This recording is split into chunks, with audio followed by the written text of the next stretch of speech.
Hai, selamat datang ke program Jom Teroka RBT bersama Sebinada. Sebelum kita mulakan BDPC hari ini, jom kita tengok gambar rajak ini. Apakah perbezaan pada tiga kubus yang terdapat di bawah? Ya, arah atau sudut permukaan yang berbeza dapat dilihat pada kubus-kubus yang ada di atas. Ini adalah kerana ketiga-tiga kubus ini dihasilkan menggunakan teknik lakaran yang berbeza. Jadi, apakah tajuk kita hari ini? Ya, tajuk kita hari ini ialah Reka Bentuk dan Teknologi Tingkatan 1 iaitu Bab 4.0 Lakaran, Subtopik Teknik Lakaran Vektorial. Apa lagi? Jom kita ke tajuk kita hari ini.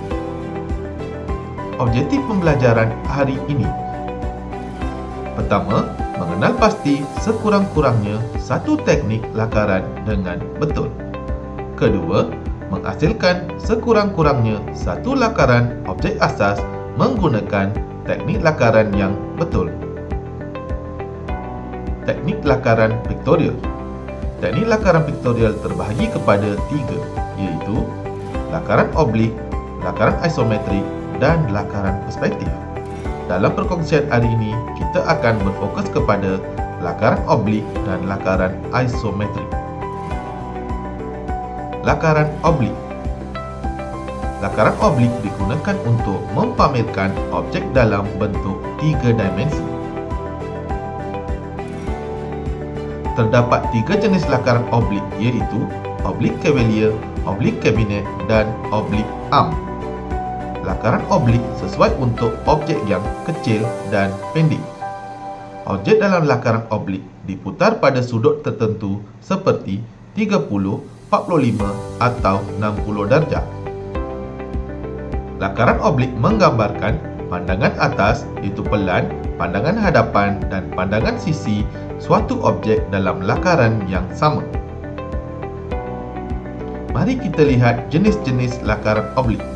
Oblik Cavalier menggunakan ukuran sebenar pada bahagian sata dan unjuran, manakala oblik Cabinet menggunakan ukuran separuh daripada ukuran sebenar.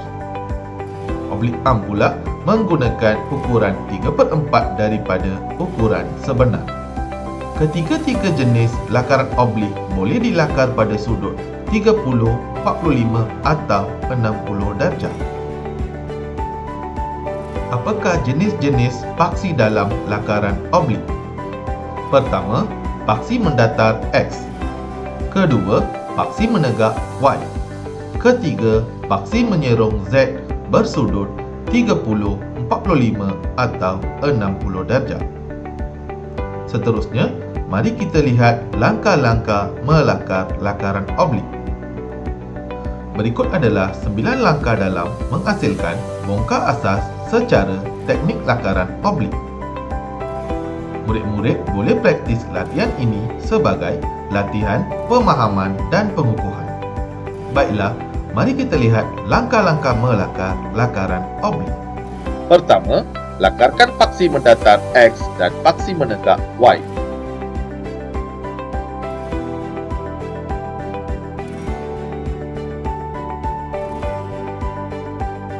Kedua, lakarkan paksi sudut Z bersudut 45 darjah. Tips untuk membina garisan sudut 45 darjah: bina segi empat sama pada garisan sata untuk mendapatkan rentasan bersudut 45 darjah.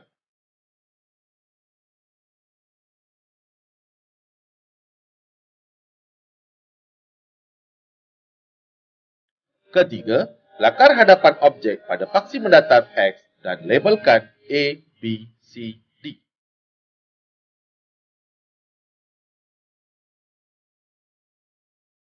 Keempat, unjurkan titik A, C dan D selari dengan paksi serong Z.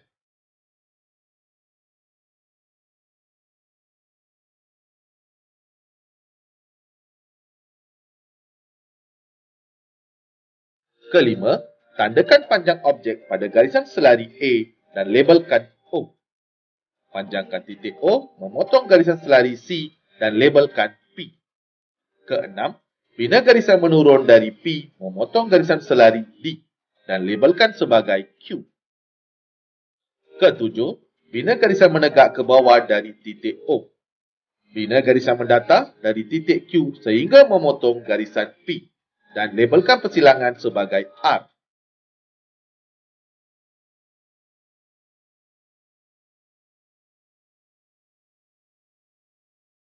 Langkah 8, sambungkan titik R dan B.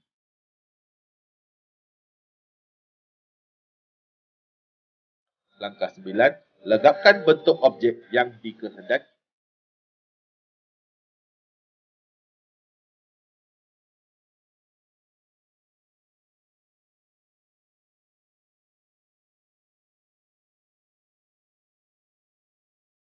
Info tambahan, garisan halus yang digunakan untuk melakar bentuk asas dikenali sebagai garisan binaan. Garisan tebal yang digunakan untuk menjelaskan rupa sebenar objek dikenali sebagai garisan objek. Dan garisan putus-putus yang digunakan untuk menjelaskan kawasan yang tidak kelihatan pada mata dikenali sebagai garisan tersembunyi. Baiklah, mari uji kefahaman anda. Lakarkan gambar raja bongkai yang diberikan menggunakan teknik lakaran oblik. Lakaran yang siap anda boleh hantar kepada guru kelas anda.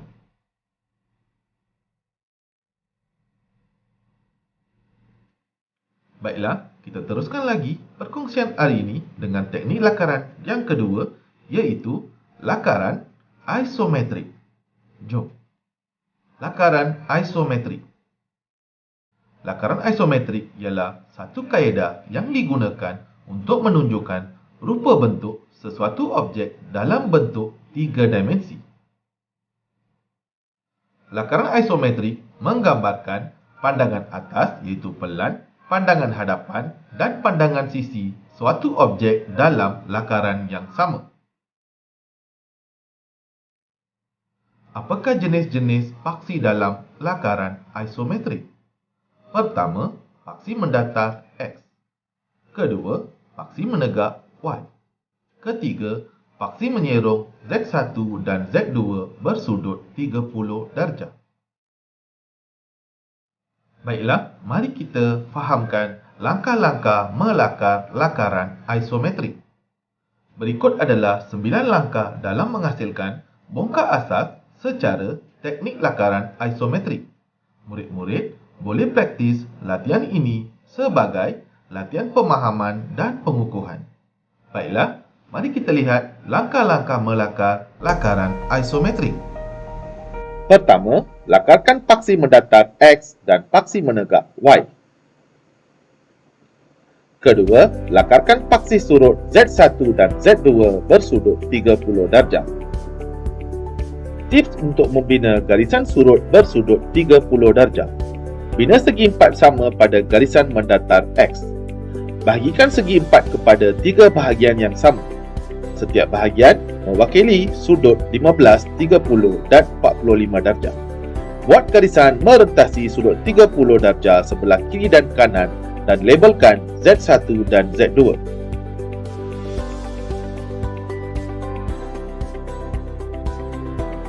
Seterusnya, langkah 3, tandakan ketinggian objek pada paksi Y dan labelkan A, B. Langkah keempat, bina garisan dari titik A selari dengan Z1 dan Z2. Tandakan lebar objek sebagai AC dan panjang objek sebagai AE.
Langkah ke-9, legapkan objek yang dikehendaki.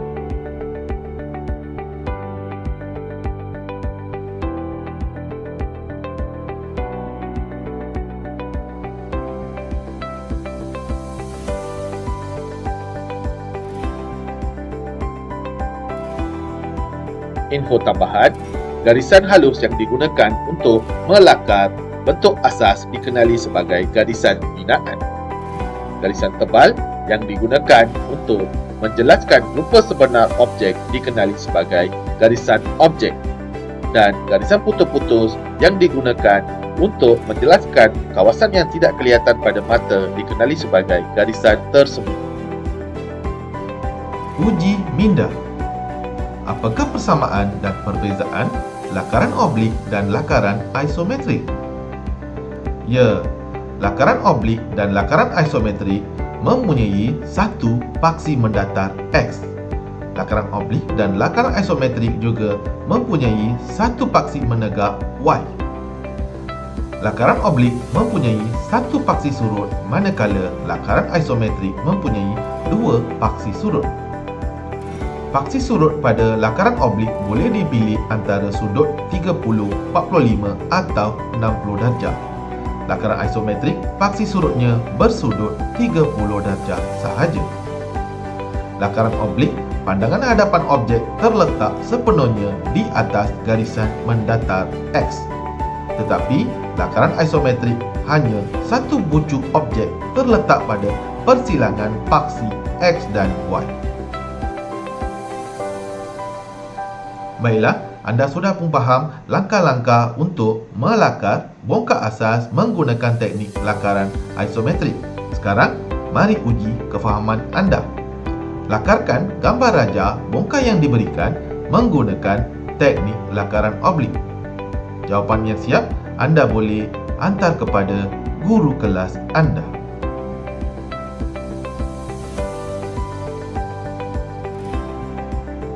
Baiklah, kita sudah pun sampai ke penghujung program hari ini. Sebelum tamat, pastikan anda dapat menyelesaikan dua teknik lakaran piktorial untuk melayakkan anda menguasai tahap penguasaan 1 dan juga mengenal pasti dua teknik lakaran piktorial untuk menguasai tahap penguasaan 2. Maka, berakhirlah sesi perkongsian bersama saya hari ini. Sehingga kita jumpa lagi. Bye!